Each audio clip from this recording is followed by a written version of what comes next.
Hello and welcome to Scribes and Songsters. I'm Veronique Mandel. On this edition of the show, we'll meet an English professor who is also a published poet, and we'll hear music from Windsor's Bishop Boys. Thanks for joining us.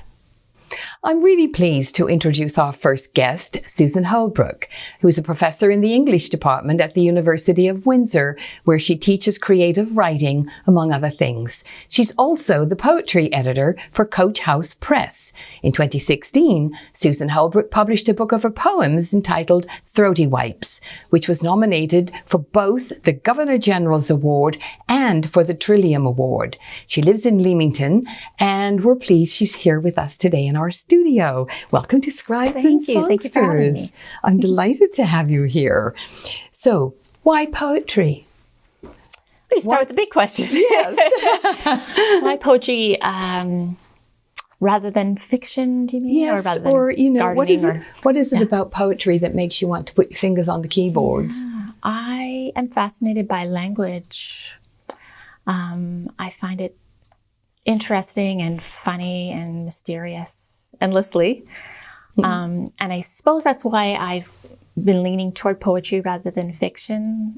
I keep trying. Now and then I think, I'm gonna write a story, or I'm gonna write a novel, or even a paragraph. And halfway through the paragraph, I get interested in, a phrase or a word, and then that just takes me somewhere else. I don't think in terms of narrative or story.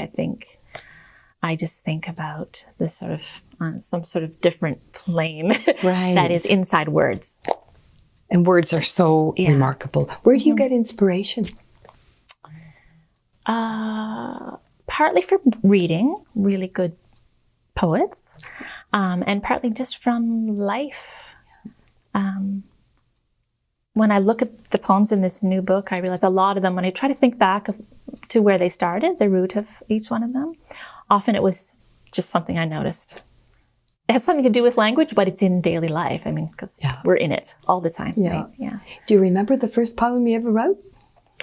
I think there was a terrible little poem I wrote. I was like 7 or 8. That was, sky is blue, grass is green kind of poem. Yeah. But I know I was driven to get those rhymes right. I really. So it's something that was in you. It wasn't just something you developed, but something that you really felt. Related to reading, I think. I was always reading, and it was like a response to reading. It felt like the right response to reading. Yeah. Why do you think poetry is important in life? I think that relationship to language is critical, because language affects the way we see the world. It shapes our worldview. It can be used to shape our worldview by those who might be sinister, We need to have an intimate rapport with it in order to be active within it and not let it master us, We need to intervene sometimes, Language can create ideologies that are nasty, and you don't want that happening to you and people around you. When you have students come into your classes from high school, do they come in having already either taken poetry or with an interest in it? Do you get a sense that poetry is something that is important in the secondary schools?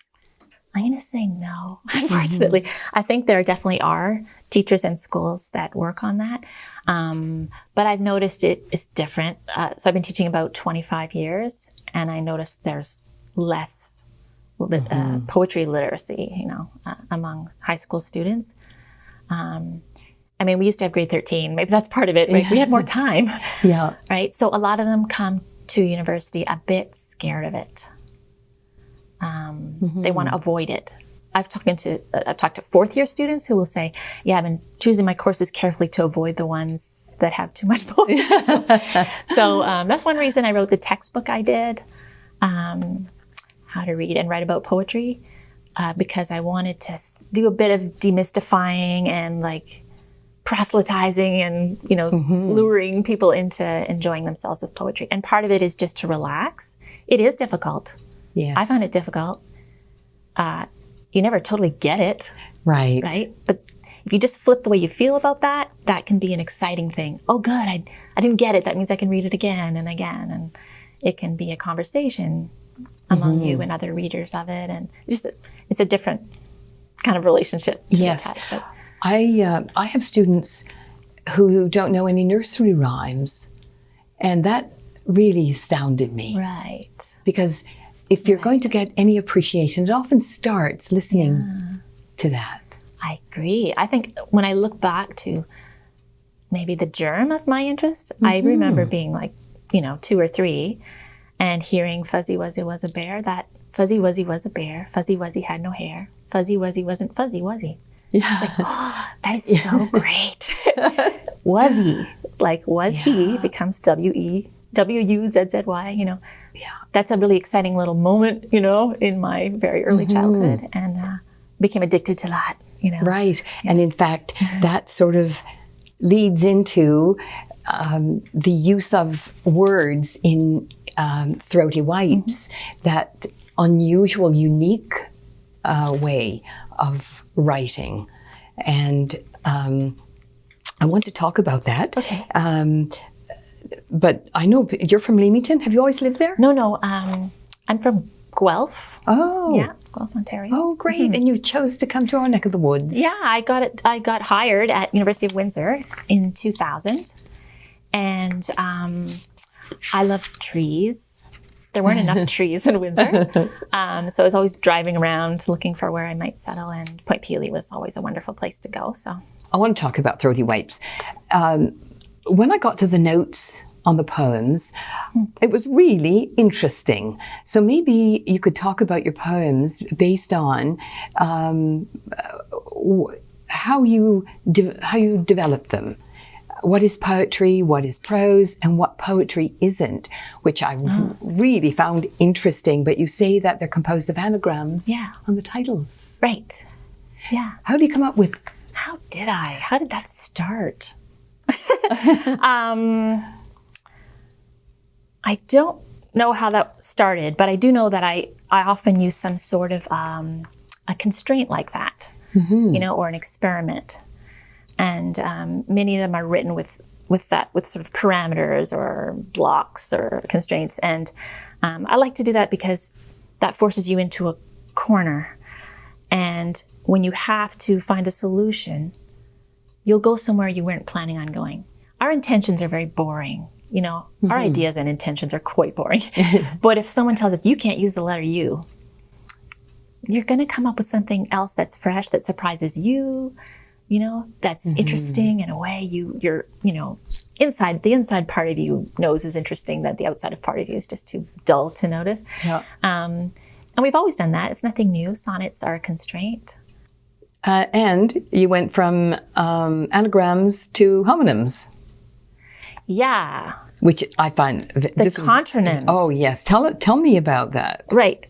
So contronyms are words that have opposite meanings. So we overlooked the ocean. So that can mean we didn't notice the ocean, or it can mean we were overlooking the ocean, right? Looking at it, right? Right. So that's what a contronym is.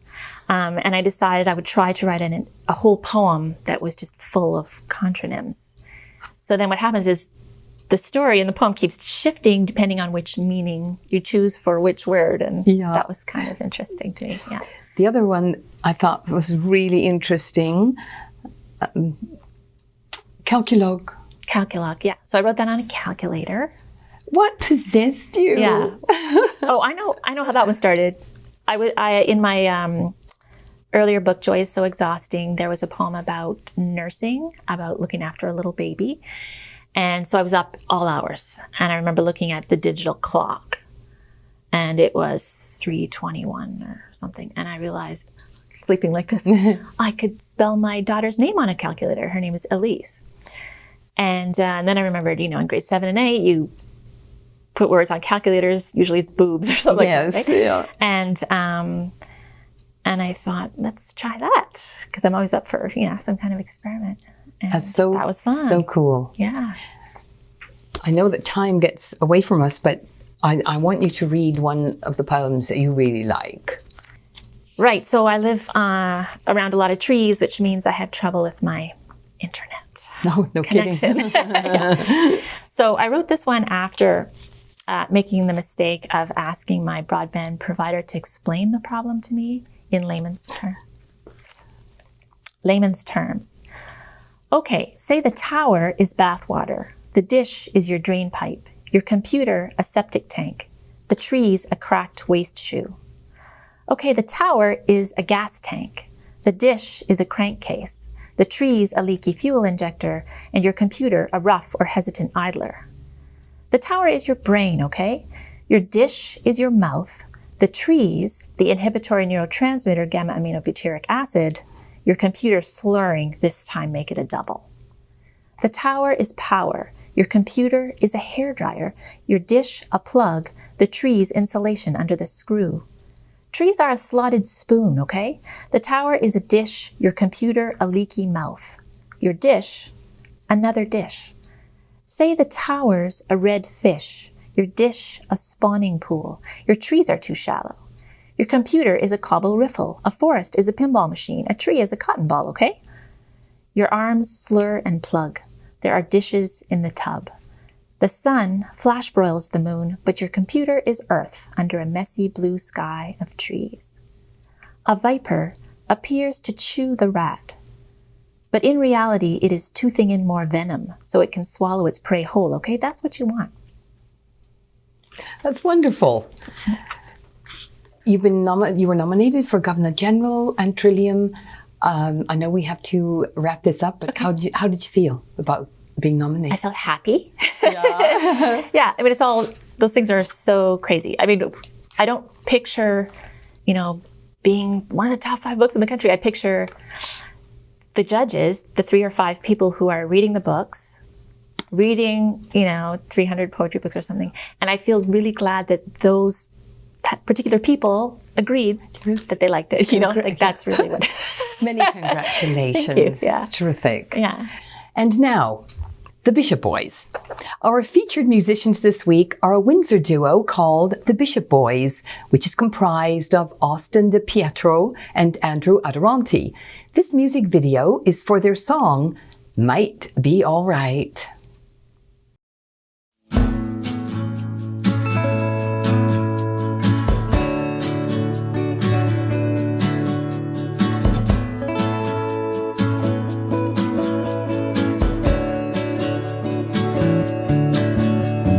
Maybe I'm scared of the subway sinking back in the day when nobody's thinking about you and me. Oh, I wanna be lost in the eyes of a stone man, back alley sitting with the smoke that's smoking on him. It's a beautiful sin.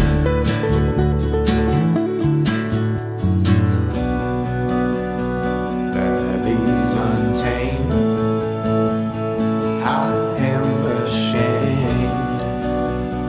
Nobody came. Death ain't the same. Would never have sold my soul to the devil if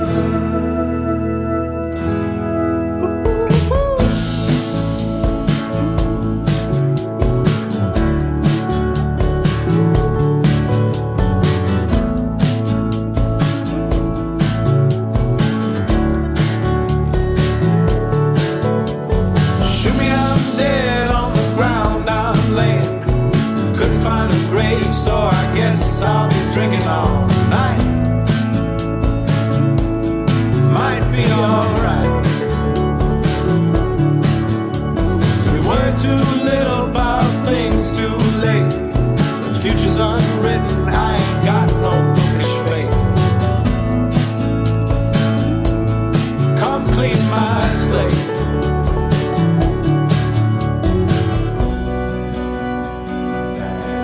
Untamed, I am ashamed. Nobody came. Death ain't the same. I've sold my soul to the devil if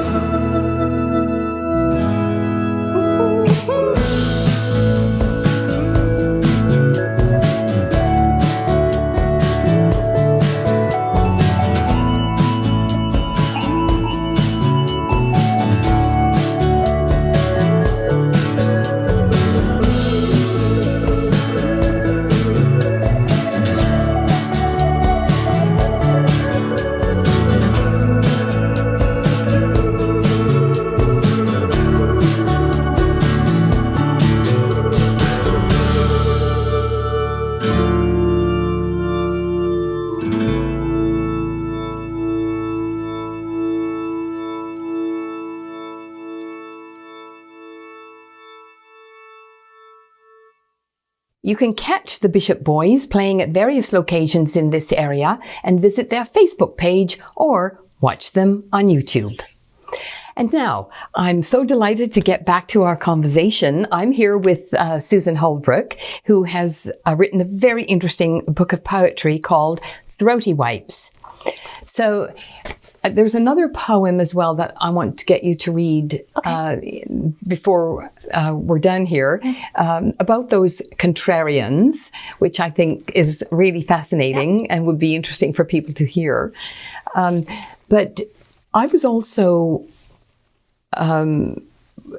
wondering, when you start a book of poetry like this, how much time do you spend on it? I mean, you must be a very busy person. I know what teaching is like. Gets you very busy. Thank you for being understanding, because there are many years between my books. Meisold came out in 1999. Then Joy is So Exhausting was 2009 or 10, and this was 2016. So a lot of years go by. So the teaching is very absorbing. The editing is pretty brutal. Engaging too. Like I edited a lot of other people. Oh yes, of course. I'm a now, does mother. that help you? Yes. Yeah. Yes. Partly because it's for Coach House Press, which publishes, I think, the most interesting poetry in Canada. So I get to read very interesting manuscripts and worked closely with that material and with those authors. So yeah, it's fueling. Now, you're a mum, and do you get inspiration from your daughter? Absolutely. Yeah. So Joy is So Exhausting was written while she was little. So I've got the very long poem about nursing. So what I did was every time I nursed her, I wrote a line. Because I thought, people always say you never get any writing done when you have a tiny baby. Yeah. And I thought, this will be a way. It'll just be one line every time she eats. And so it goes left, right throughout, and it's pages and pages and pages long. And I would just write a line or a phrase every time. And it did accumulate, right? So that was a very practical way that I was able to write. Inspired by her. Has she read it? Yes. Yeah. What does she think? And not lately. Now she's a big grown-up 13-year-old, so she'll probably understand a lot more than. Yeah, absolutely. Yeah. Tell me a bit about your other books. They're similar. I realize you don't know what you're doing while you're doing it. But when I look back now, there are threads, and one of them is the fascination with language. One is political, I want to change the world. So that is always going on. I'm trying to critique things that I think should be shifted. And I do that through the avenue of language, right? Yeah. I was questioning. Such an important thing that literature and the arts do in general, right? And the other I've realized is about knowledge, about knowing or not knowing. I realized that is just a sort of general topic. So a lot of these poems arose out of questions I had or things I didn't know, and that's turns out to be something I want to pursue, and then it blossoms into a poem, right? Yeah. Speaking of words, you have a unique style of poetry. What sort of feedback do you get from people? I mean, there are people who read rhyming poetry, right? And then yours is a very sort of unique and different style, which is quite fascinating. People actually seem to like it. Yeah. I have pretty eclectic taste in my reading, and then consequently in my writing. So there's some really hardcore experimental work out there that not everybody gets into. Right. I also have an appreciation for a bit more traditional lyric. It can be done so beautifully, and I want to do it too. So my work often is a blend, and so I'm able to connect to different people. Now, you've got a piece of prose, long piece of prose in here? It's just the way the poem looks. I see. That's a running poem, yeah. Yes. So it was about running at point. That's quite long. Yeah. Yeah, that's a long. Called you Run can On. call it a prose poem. Yeah. It's called Run On. On. Yes, a prose poem. So a blend of prose and poetry. So it's got sentences in it. Some of them are sentences. Some of them are just sort of lines. But it's all sort of justified, a big giant justified paragraph. So I'm playing with the energies that prose has along with poetic language. It's a fascinating combination, isn't it? Yeah, sentences are so interesting. There's there's an arc and a music to a sentence that we know very well from all the reading we've done in our lives. And I like to draw on that and test it.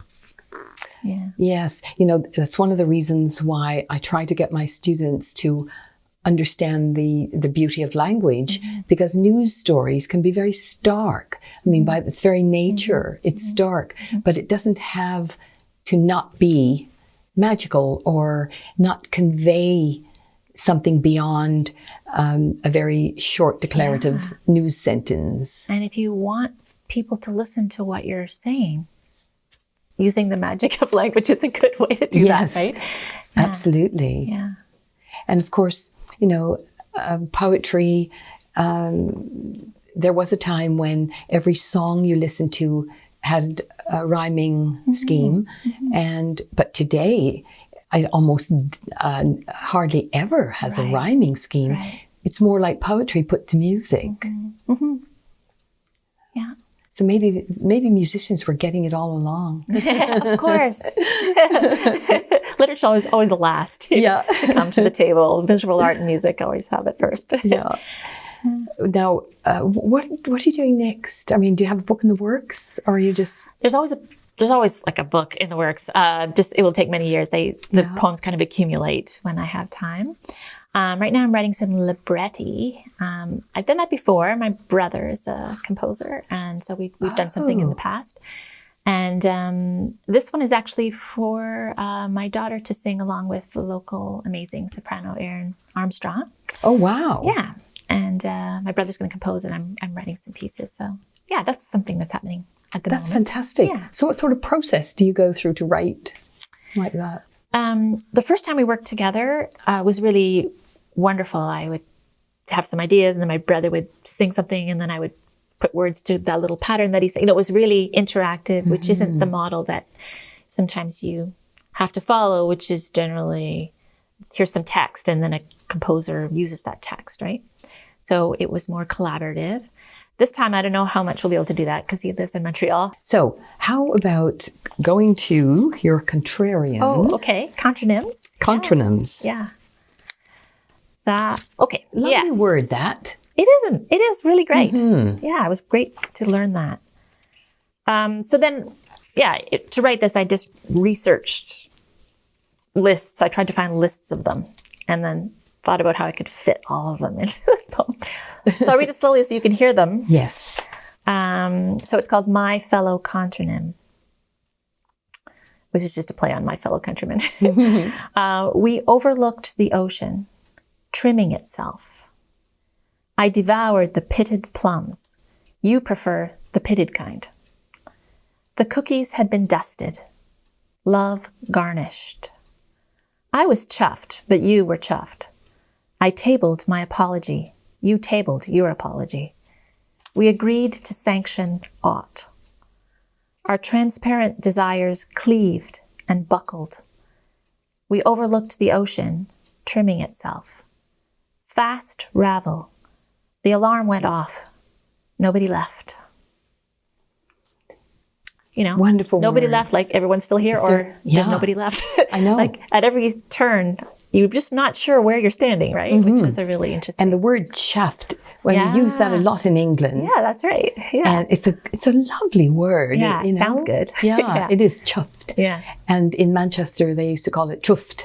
and you're right, like, what does it mean? And chuffed, what line did I use? I was chuffed, but you were so chuffed can mean like, yeah, proud and happy, but it can also mean, not sort of irritated, right?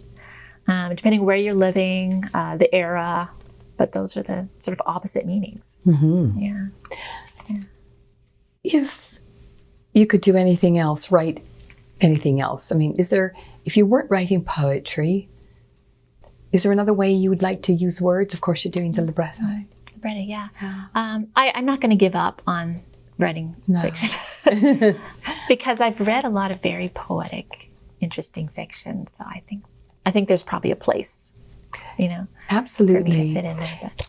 Do you find that some of the best prose makes you think about poetry? Mm-hmm. Absolutely. Yeah, and then I just sort of stop on that page, which is my way, right? Yeah. I also did a little bit of nonfiction, creative nonfiction. One of my colleagues was writing a collection about baseball, which I have no interest in, but which is why he chose me. I think he sent 12 people to a Tigers game, and we wrote about it. And I couldn't believe how much I enjoyed writing that creative nonfiction piece. And he said, it's very common actually for poets to enjoy and be good at creative nonfiction. So that was a surprise. And that's another thing that I potentially might do more of. It's so interesting. I really do appreciate having this conversation today. Thank you. Thank you. So remind our audience where people can buy your work. Book. You can go to all the usual places like Amazon, Indigo, Chapters, University of Bookstore in Windsor. Biblioasis often has the books, and Coach House Books, my publisher, will have them online. That's wonderful. Mm-hmm. Thank you again. Good luck. Thank you. Thanks. Well, we've come to the end of another show. Thank you so much for being here with us. Thank you to my terrific guest, and also to Gary and Brian, the gurus behind the scenes who helped this all come together. I'm Veronique Mandel. See you next time, right here on Scribes and Songsters.